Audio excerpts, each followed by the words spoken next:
Admiral Zixathera of the Celestial Dominion stared at the tactical display with 3 of her 4 eyes, while the 4th monitored the communication feeds.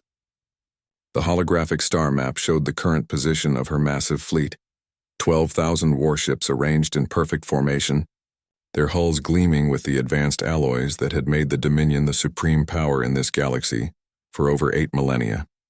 Admiral, we're receiving distress signals from the Kepler 442 system, reported Communications Officer Veltar, his crystalline voice carrying an unusual tremor. The human colony there is requesting immediate evacuation assistance. Zixthera's mandibles clicked in what passed for amusement among her species. Humans, she said, her voice carrying the dismissive tone reserved for primitive species, always finding themselves in situations they cannot handle. What threatens them this time? Another natural disaster on their pathetic Deathworld colony? The bridge fell silent as Veltar processed the incoming data. His 6 arms moved rapidly across his control interface, and his expression shifted from casual interest to something approaching fear. Admiral, the threat is not natural. It appears to be the Void Collective. They've sent a harvesting fleet to strip mine the entire system. A collective gasp echoed through the bridge. The Void Collective was ancient beyond measure, their technology so advanced that even the mighty Celestial Dominion had signed non-aggression pacts rather than face them in direct combat. Their harvesting fleets could disassemble entire star systems, converting matter into energy for their incomprehensible purposes. How many ships? Zixathera asked, though she already dreaded the answer. Preliminary scans indicate approximately 15,000 vessels, Admiral, including at least 3 planet crackers and a stellar siphon. Zixthera's 4 hearts skipped beats in unison. A force that size could threaten the Dominion's core worlds. The humans in the Kepler 442 system were essentially already dead. No species in the galaxy possessed the military capability to challenge a Void Collective harvesting operation of that magnitude. Set course for the Outer Rim territories, she ordered reluctantly. We cannot risk our fleet against such overwhelming force. Send a message to the human colony expressing our regrets, but explain that evacuation is impossible under these circumstances. Veltar's hesitation was palpable. Admiral, there's something else. The humans have declined evacuation. They're requesting military support instead. The bridge erupted in what could only be described as nervous laughter. The humans, barely 3 centuries into space travel, were asking for military aid against a force that had terrorized the galaxy since before most species had developed written language. Military support? Zixthera repeated, her voice dripping with disbelief. Do they comprehend what they face? The Void Collective has extinguished entire civilizations that were ancient when our species first looked to the stars. What could they possibly hope to accomplish? Before Veltar could respond, a new voice cut through the bridge communications. It was distinctly human, speaking in the crude but oddly melodic language they called English. The universal translator rendered it into Dominion Standard, but something in the original tone made several bridge officers step backward, unconsciously. This is Admiral Sarah Chen of the Terran Expeditionary Force. We've received your message regarding our situation in the Kepler 442 system. We appreciate your concern, but evacuation will not be necessary. We have the situation under control. Zixthera's primary eye focused intently on the communication panel. Human Admiral Chen, you clearly do not understand the magnitude of the threat you face. The Void Collective fleet approaching your system could reduce your entire planet to base elements within hours of arrival. We strongly advise immediate evacuation of all personnel. A sound came through the communication that the translator couldn't interpret, but somehow every being on the bridge understood it was laughter. Not the nervous laughter of the terrified, but something far more unsettling. The confident amusement of a predator that had spotted particularly appetizing prey. Admiral Zixthera, we've been monitoring your transmissions. We're aware of the Void Collective's reputation and capabilities. We have also been preparing for this moment for quite some time. You see, we've learned something important about ourselves during our expansion into space. We don't run from fights. We end them. The communication cut abruptly, leaving the bridge in stunned silence. Zixthera stared at the now quiet communication panel, her tactical mind struggling to process what she had just heard.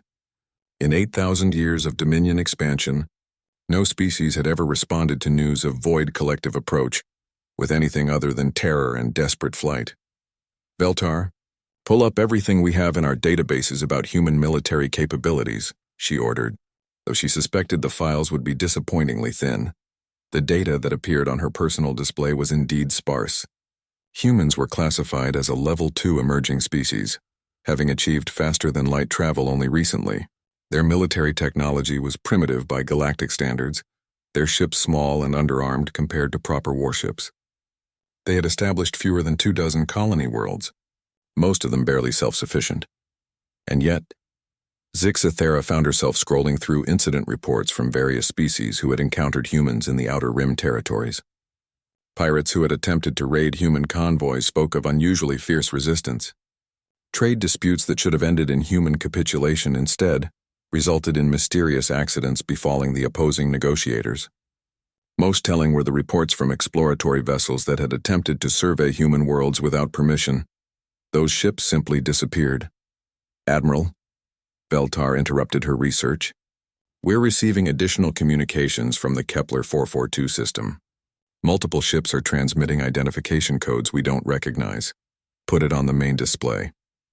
The holographic projection shifted to show the Kepler 442 system, zooming in on the third planet where the human colony existed. Zixathera's 4 hearts nearly stopped as the display populated with ship signatures. Hundreds of them, thousands of them, vessels that appeared from nowhere. As if space itself was giving birth to warships. How is this possible? She whispered. Our long-range scanners detected only minimal human presence in that system.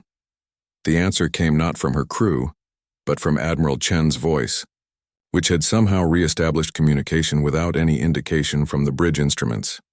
Stealth technology, Admiral. We learned early in our spacefaring days that sometimes the best strategy is to remain unseen until you're ready to act. The Void Collective will arrive in approximately 6 hours. We'll be waiting for them.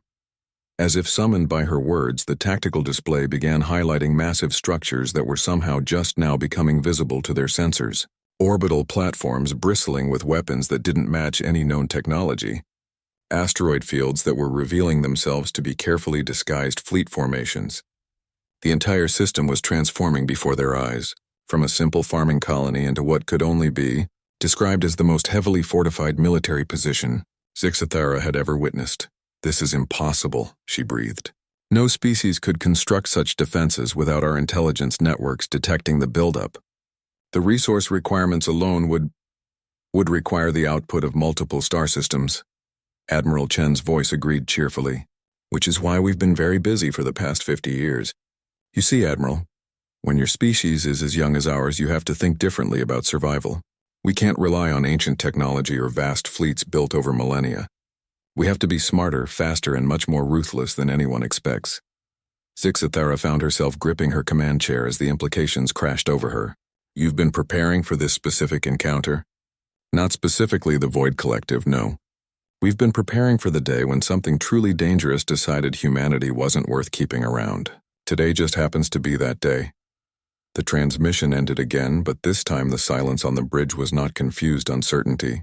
It was the profound quiet that comes when intelligent beings realize they have drastically underestimated something they thought they understood. Captain Theron Blackwood stood on the bridge of the TES Retribution, watching as his tactical display painted an increasingly detailed picture of the approaching Void Collective fleet. Unlike the sleek, pristine bridges favored by most galactic species, the Retribution's command center looked like it had been designed by engineers who expected to fight for every inch of space.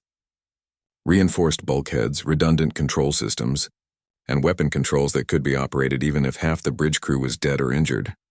Sir, we're getting final positioning reports from all task forces, announced Lieutenant Commander Maria Santos, her fingers dancing across multiple control interfaces simultaneously. Task Force Cerberus is in position behind the asteroid field. Task Force Nemesis has finished deploying their mine network. Task Force Achilles reports their stealth frigates are ready for harassment operations. Blackwood nodded, his eyes never leaving the main display. And our friends from the Celestial Dominion? Admiral Zixathera's fleet is maintaining position at the system's edge, sir. They're still broadcasting warnings about immediate evacuation. A grim smile crossed Blackwood's weathered face. They mean well, Maria. Most species in this galaxy have never had to learn the lessons we've mastered.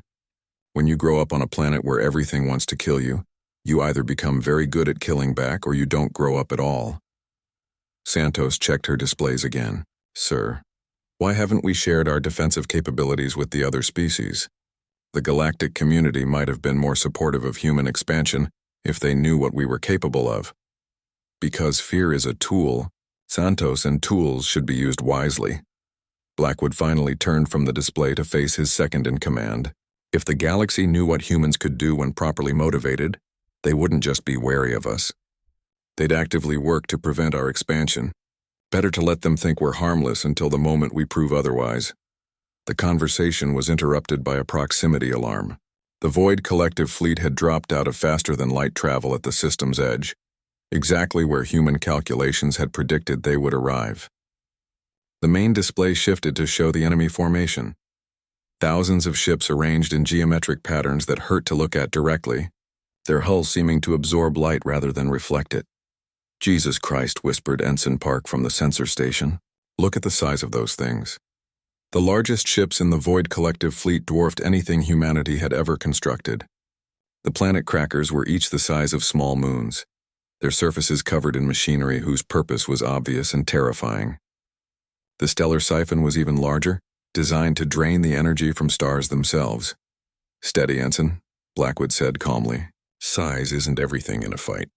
Ask any David who's faced a Goliath." Communications crackled to life with an inhuman voice that seemed to speak in harmonics and frequencies that made everyone on the bridge unconsciously step backward. The universal translator struggled with the alien concepts being expressed. "Organic entities of the third planetary body. Your continuation is incompatible with harvesting objectives. Cessation of biological functions will commence in one-time unit. Resistance will result in extended suffering. Compliance is recommended." Blackwood activated the response channel, his voice carrying the casual tone of someone discussing the weather. "Unknown vessels, this is Captain Theron Blackwood of the Terran Expeditionary Force. You are trespassing in human territory. You have 60 seconds to alter course and depart this system, or we will be forced to escort you out personally." The response was immediate. Every ship on the Void Collective fleet began accelerating toward the inner system simultaneously, their formations spreading into an obviously practiced attack pattern. Whatever species had created the Void Collective, they had clearly dealt with resistance before and found it insufficient.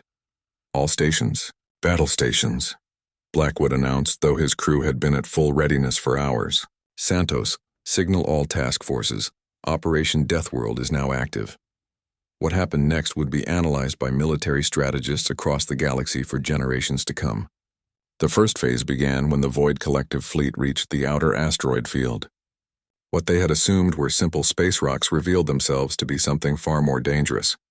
Carefully positioned mines, each one containing enough antimatter to cripple a battleship. The explosions were visible even at the edge of the system, brilliant flashes of annihilation that consumed dozens of Void Collective vessels in the opening seconds. But the enemy fleet was vast, and the losses barely slowed their advance. "Phase 2, Blackwood ordered. The asteroid field itself began to move. What the Void Collective had taken for natural debris revealed itself to be an elaborate network of disguised weapons platforms and mobile fortresses. Massive railguns emerged from hollowed-out asteroids, launching projectiles at significant fractions of light speed. Laser arrays that had been mistaken for mining equipment focused their beams on enemy ships, slicing through hulls that were supposedly indestructible.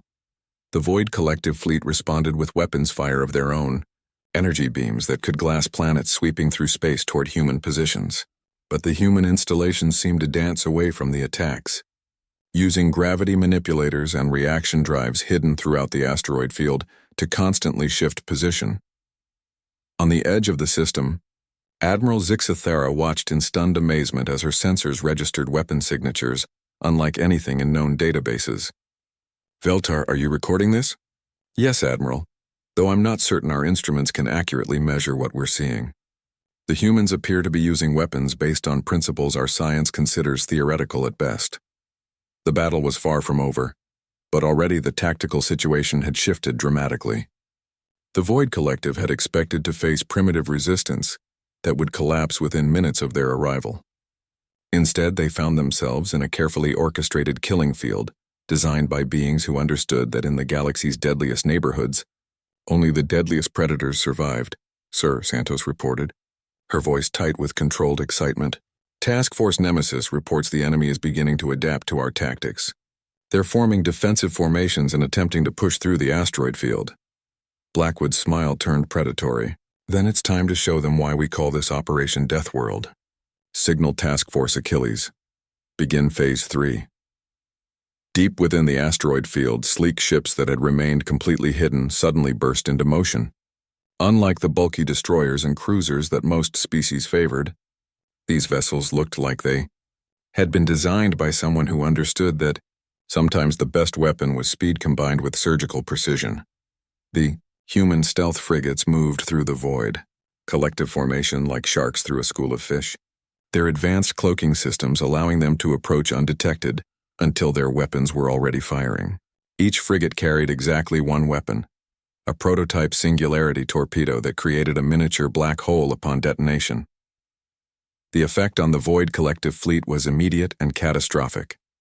Ships simply vanished, not destroyed but consumed entirely, leaving behind only briefly lived gravitational anomalies that disrupted the enemy formation even further. Admiral, Veltar reported from the edge of the system, the Void collective fleet has lost approximately 30% of its effective strength. They're beginning to withdraw to a defensive position. Zixithera's 4 eyes were all focused on the tactical display now, watching something she had never thought possible. A Void collective fleet in retreat. This changes everything, she whispered. If humans can do this to the Void collective, what else are they capable of? The question hung in the air as the battle continued to unfold, each phase revealing new depths to human military capability that should have been impossible for such a young species to achieve. It was becoming clear that humanity's 3 centuries in space had not been spent simply expanding and colonizing. They had been spent preparing for war. Admiral Chen stood in the command center of Orbital Platform Sparta, the largest of the hidden fortifications that ringed Kepler 442c. Through the reinforced viewing ports, she could see the ongoing battle unfolding in 3-dimensional space around her. The Void collective fleet, reduced but still formidable, had regrouped and was attempting a coordinated assault on what they assumed were the primary human defenses. They were about to learn how wrong that assumption was. "Ma'am, the collective is deploying their harvester drones," reported Colonel James Wright, his cybernetic implants interfacing directly with the platform's sensor array. "Estimated count is approaching 50,000 individual units," Chen nodded grimly. Harvester drones were one of the Void collective's most feared weapons, swarms of autonomous machines each the size of a fighter craft, but capable of self-replication using destroyed enemy material. Most species that faced harvester drone swarms found themselves overwhelmed by sheer numbers as their own destroyed ships became raw material for more enemies. Signal all platforms. Initiate defensive. Protocol 7. It's time our visitors learned why Earth's ecosystem produced more than just stubborn humans. Across the system, what the Void collective had mistaken for defensive installations began to reveal their true nature. Each platform split open like a mechanical flower, releasing clouds of smaller objects that initially appeared to be debris. The approaching harvester drones, programmed to consume any metal they encountered, swarmed toward this apparent treasure trove of raw materials. The moment they made contact, the battlefield transformed into something resembling the deadliest ecosystem imaginable.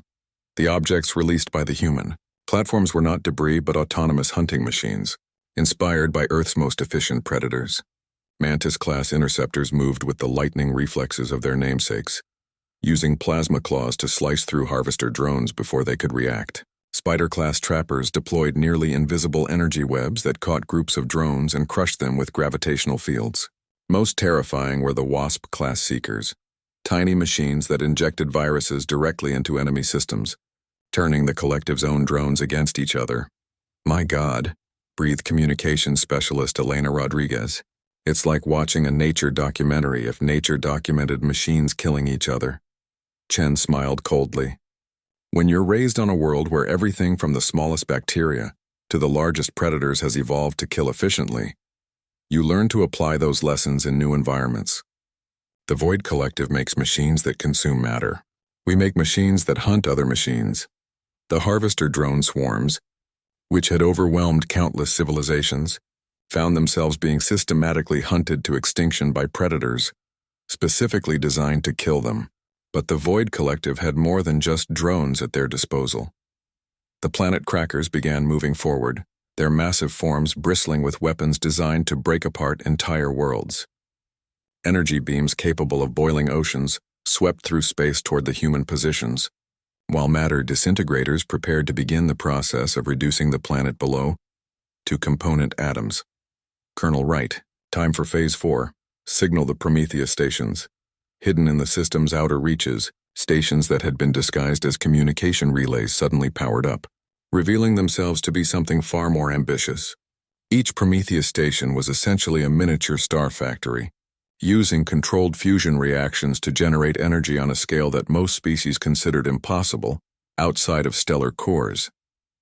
The energy beams from the planet crackers met an unexpected response. Countermeasures that matched their power output exactly. For every world-killing laser the Void Collective fired, humanity returned fire with beams that drew their energy from artificial stars. The space between the fleets became a light show visible from neighboring star systems as energies capable of destroying planets clashed in the void. But humanity's response was not limited to defensive measures, ma'am. Dreadnought Squadron Fenrir reports they are in position, Wright announced, his voice carrying a mixture of anticipation and concern. All ships report green status for Operation Ragnarok. Chen paused, knowing that her next order would cross a line that most galactic civilizations had agreed never to cross. The weapons carried by Dreadnought Squadron Fenrir were not just destructive. They were technologies that most species considered too dangerous to develop, much less deploy. Execute Operation Ragnarok. Full authorization code, Deathworld Alpha 77. At the edge of the system, space itself seemed to tear open as 12 ships emerged from faster-than-light travel. Unlike every other vessel in the human fleet, these ships made no attempt at stealth or deception. They were pure function over form, massive weapons platforms designed around a single devastating technology. The Fenrir-class dreadnoughts opened fire simultaneously, their primary weapons creating visible distortions in space-time itself. Each shot was a controlled implosion that created temporary wormholes, allowing the dreadnoughts to fire directly through space-time at targets hundreds of thousands of kilometers away. The largest planet cracker simply ceased to exist as a wormhole opened inside its command center and deposited a nuclear warhead that detonated within its most critical systems. A second planet cracker found itself firing its main weapon through a spatial fold that redirected the beam back at itself. On the bridge of the Celestial Dominion flagship, Admiral Zixthara watched the impossible with all four eyes wide in shock. "Veltar, tell me our sensors are malfunctioning."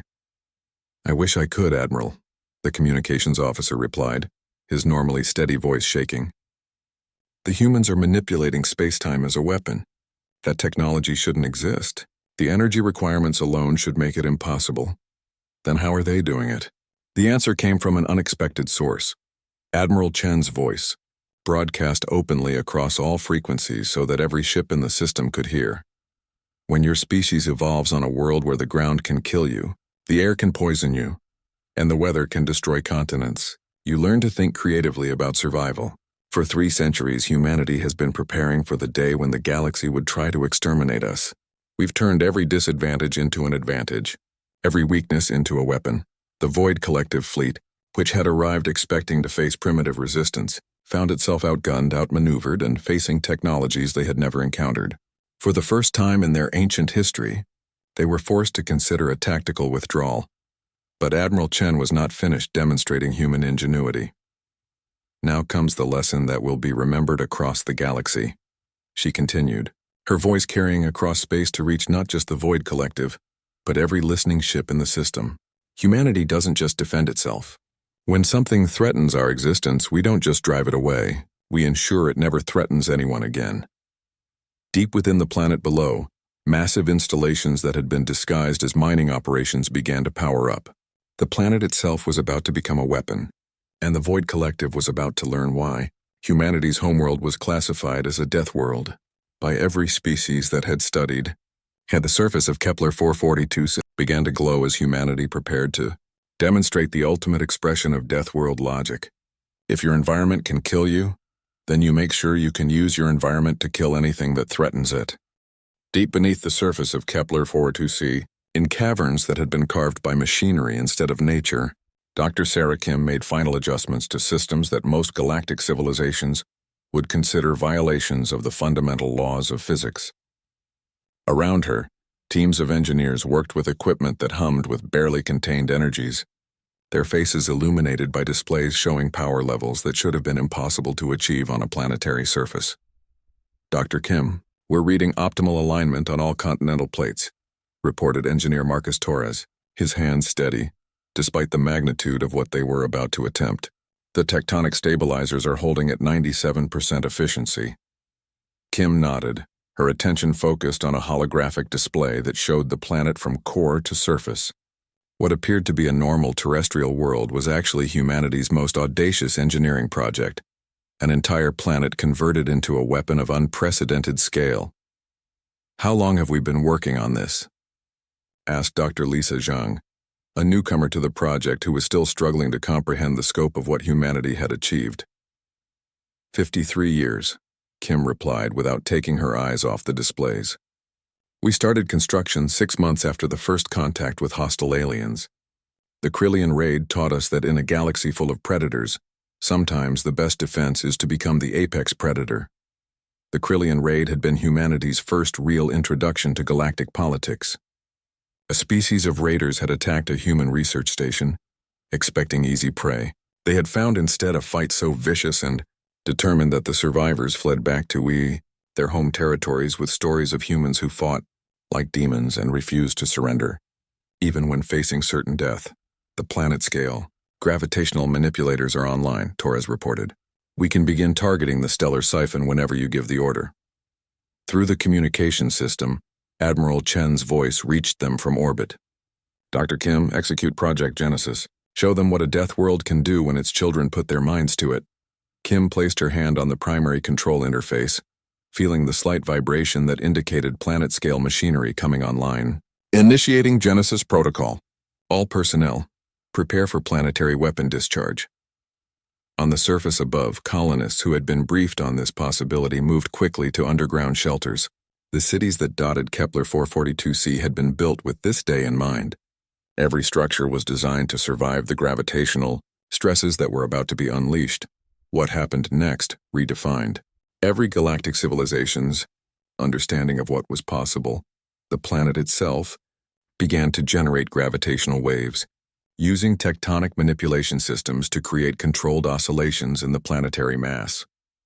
The effect was to turn the entire world into a massive gravitational lens, capable of focusing and directing forces that normally required the mass of entire star systems to generate.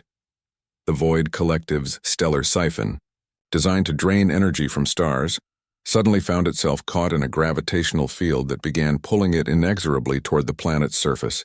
But this was not the simple gravitational attraction of planetary mass. This was a precisely controlled force that increased exponentially as the massive ship tried to resist. "Impossible," whispered Admiral Zixathara from her position at the edge of the system. "They're using an entire planet as a weapon.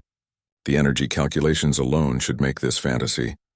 The stellar siphon, desperate to escape the gravitational trap, fired its primary weapon directly at the planet below.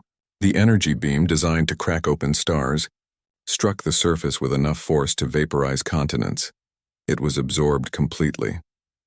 Dr. Kim smiled grimly as her displays showed energy levels climbing to previously theoretical maximums. Planetary shield generators at full capacity. The more energy they pump into us, the stronger our defenses become. The principle was elegantly simple and utterly terrifying.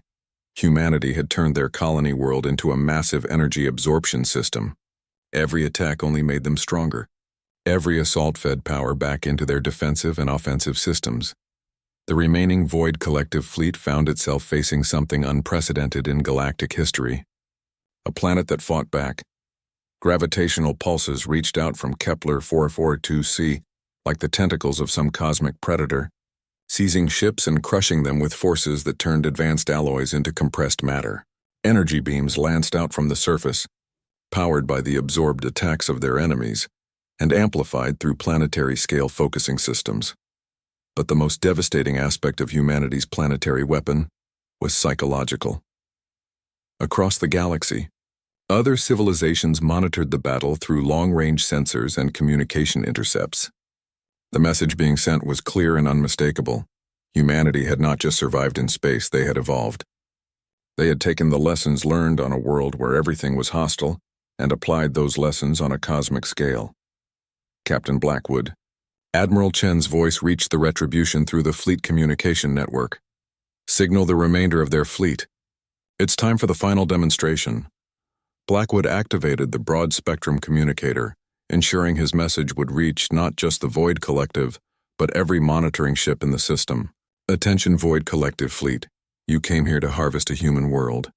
You have instead discovered what happens when a species that evolved on a death world decides to remake the galaxy in its own image. The response from the Void Collective was a coordinated retreat. Ships that had terrorized civilizations for eons began withdrawing toward the edge of the system, their formation breaking apart as individual vessels abandoned the attack to preserve themselves. But Admiral Chen was not finished. Dr. Kim, prepare for Genesis' final phase. Let's make sure they carry the right message back to whatever dark corner of space spawned them. The planet's surface began to glow as massive energy collectors rose from underground installations.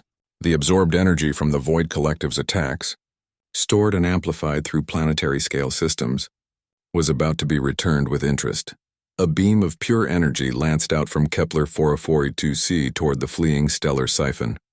The weapon that had drained the power from dying stars found itself caught in an energy discharge that overwhelmed its defenses and reduced it to its component atoms in a matter of seconds. The message was unmistakable. Humanity had not just survived the Void Collective's attack. They had absorbed everything their enemies could unleash and turned it back against them with devastating efficiency. In the sudden silence that followed the stellar siphon's destruction, Admiral Zixithara finally understood what her species had failed to recognize about humanity. They were not just another emerging civilization struggling to find their place in the Yi galaxy. They were the galaxy's new apex predators, and they had just announced their presence in terms that every species would understand. The emergency session of the Galactic Council convened within hours of the Kepler 442 incident, as military analysts across known space struggled to process what had transpired. Representatives from 300 civilizations gathered in the massive assembly hall on Nexus Prime, their various forms of communication creating a cacophony of sounds that the universal translators worked overtime to interpret. High Counselor Melthera of the ancient Sindari consciousness called for order with a harmonic tone that resonated through the chamber's acoustic systems. We are here to address the unprecedented display of military capability by the species known as humanity. Before we proceed, let us review the confirmed facts. The central holographic display activated, showing the tactical analysis compiled by 17 different intelligence services. The images were stark and undeniable. A Void Collective harvesting. Fleet, one of the most feared military forces in galactic history, had been systematically dismantled by what the galaxy had considered a primitive emerging species. The humans destroyed a stellar siphon, announced Intelligence Director Kekstar of the Hegemony. No civilization in recorded history has accomplished this feat. Our analysis suggests they used the planet itself as a weapon, though the technology required should be beyond their capabilities. Representative Thysera of the Ethereal Domains raised one of her 6 arms for recognition. Our concern should not be limited to their demonstrated capabilities. Our long-range sensors detected energy signatures that suggest this was not the full extent of their military preparedness. The colony world at Kepler 442 appears to have been one of many such installations. A collective silence fell over the assembly as the implications sank in. If humanity had converted multiple colony worlds into weapon systems of this magnitude, they possessed military capabilities that rivaled or exceeded those of the oldest galactic civilizations. How is this possible? Demanded War Speaker Krathen of the Militant Orders. Our intelligence services monitor all emerging species for exactly this type of development. Humans have been in space for less than 3 centuries. High Counselor. Melthera accessed her personal files, displaying information that had been classified until this moment. Our monitoring was incomplete. Human expansion followed patterns we did not recognize as threatening. They established colonies on worlds we considered uninhabitable, in star systems we deemed worthless. We assumed they were simply adapting to marginal territories because they lacked the capability to compete for better worlds. Instead, added Director Kekstar grimly, they were building a network of fortified positions in regions where no one would think to look for military installations. They've been preparing for a galactic war while we watched them struggle with basic interstellar commerce. The assembly buzzed with agitated discussion as representatives began to understand the scope of humanity's deception. For 3 centuries, while other species had viewed humans as harmless newcomers, barely capable of maintaining their small colonies, humanity had been constructing a military infrastructure designed to challenge the galaxy's greatest powers. There's more, announced Scholar Velthania of the Research Collective, her crystalline voice cutting through the noise. Our xenobiological analysis indicates that human psychological and physiological development may have predisposed them to this level of strategic thinking. They evolved on what we classify as a Class 12 death world, where the survival rate for emerging sentience is less than 1%. The display shifted to show images of Earth, massive storms that could destroy continents, geological activity that regularly reshaped entire regions, an ecosystem where predators had evolved to hunt in ways that defied conventional biological models. Most disturbing were the images of early human history, showing a species that had survived and thrived in conditions that would have driven most civilizations to extinction. They didn't just survive their homeworld, Scholar Velthania continued. They became its apex predator. Every survival trait that allowed them to dominate such a hostile environment has been applied to their expansion into space. They think like predators because they are predators. War Speaker Krathen's battle-scarred form shifted uncomfortably. Are we suggesting that an entire species has evolved to function as a military threat? Not evolved, corrected Director Kekstar. Adapted. Humans appear to possess what our military analysts term weapons-grade survival instincts. They automatically assume every new environment contains threats that require preemptive countermeasures. Their colony worlds weren't just settlements. They were fortress worlds built by beings who expect every day to be a fight for survival. Representative Thaisara raised another concern. What of their diplomatic relations? They've maintained peaceful contact with dozens of species. Some of our members have established trade agreements with human colonies. High Counselor Melthera brought up additional data. Our diplomatic analysis suggests those peaceful interactions were part of their intelligence-gathering operations. Every trade negotiation provided them with information about our military capabilities, economic structures, and strategic thinking. They've been studying us while we've been underestimating them. The revelation sent ripples of unease through the assembly.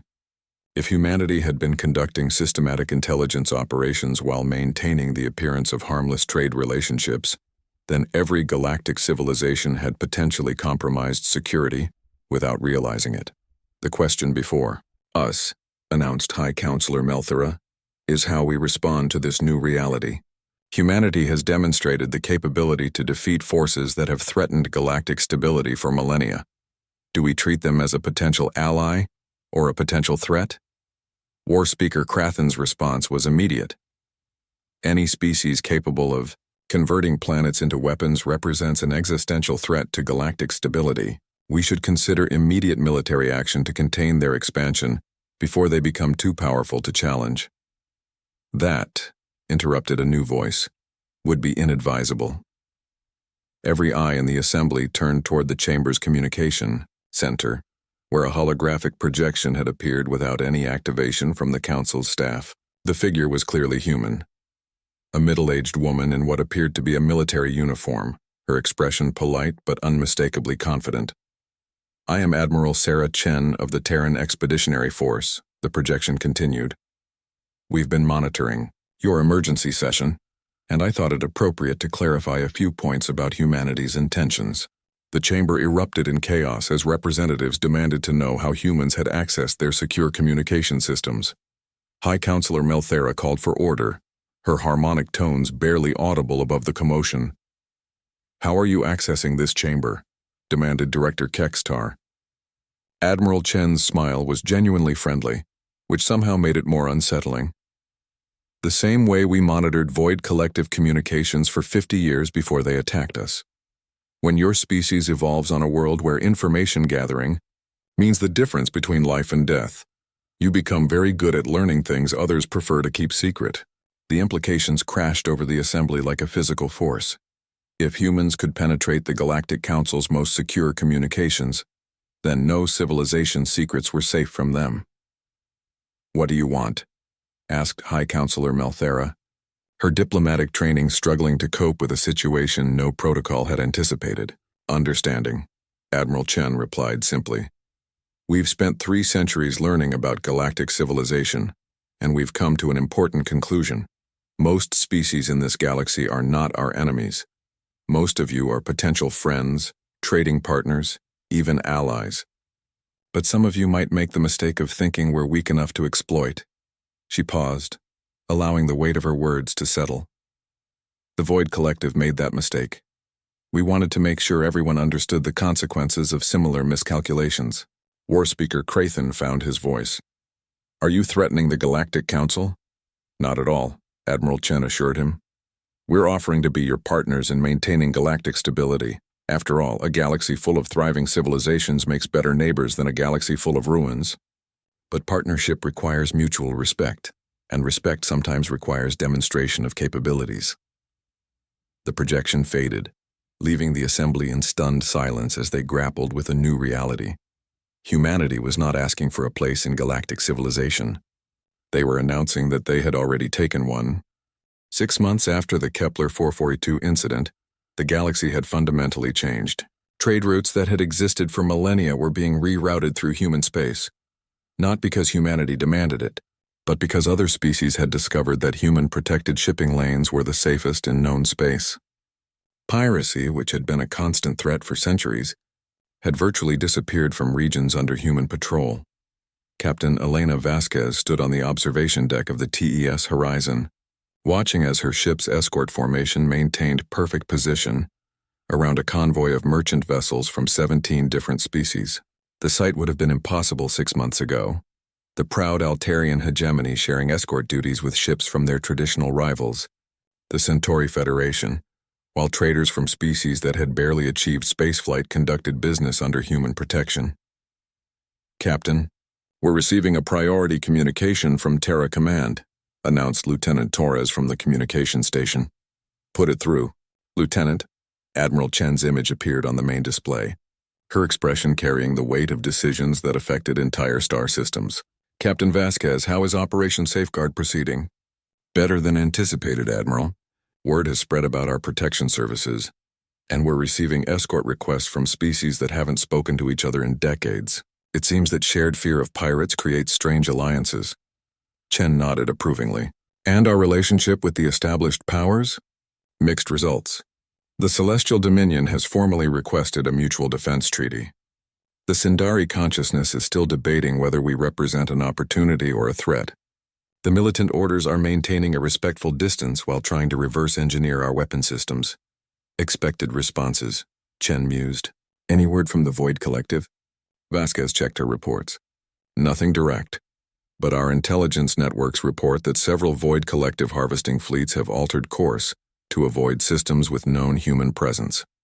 It appears our demonstration was more effective than we hoped." The conversation was interrupted by an urgent signal from the convoy's lead merchant vessel. Captain Kethmaran of the trader ship Prosperity's Dream appeared on a secondary display, his reptilian features showing the unmistakable signs of fear. "Captain Vasquez, our long-range sensors are detecting unknown vessels approaching from the Draco sector. Configuration matches Void Collective Advanced Scouts." Vasquez felt her crew's attention focus immediately. 6 months of escorting peaceful traders had not dulled their combat readiness. "Number and disposition, Captain Kethmoran." 12 vessels moving in standard Void Collective hunting formation. They appear to be conducting reconnaissance of our convoy. Admiral Chen's image leaned forward. "Captain, this is an opportunity to reinforce the lesson we taught at Kepler 442. Signal the convoy to maintain course and speed. Show them what human protection means in practice." "Understood, Admiral. All ships, this is Captain Vasquez. Prepare for contact with Void Collective forces. Rules of engagement are simple. They withdraw or they cease to exist. The merchant vessels, which would normally have scattered in panic at news of Void Collective approach, maintained their formation. The presence of human escorts had transformed what should have been a death sentence into merely another day's travel. Lieutenant Torres reported from his station. "Captain, the Void Collective scouts are altering course. They're moving to intercept the convoy."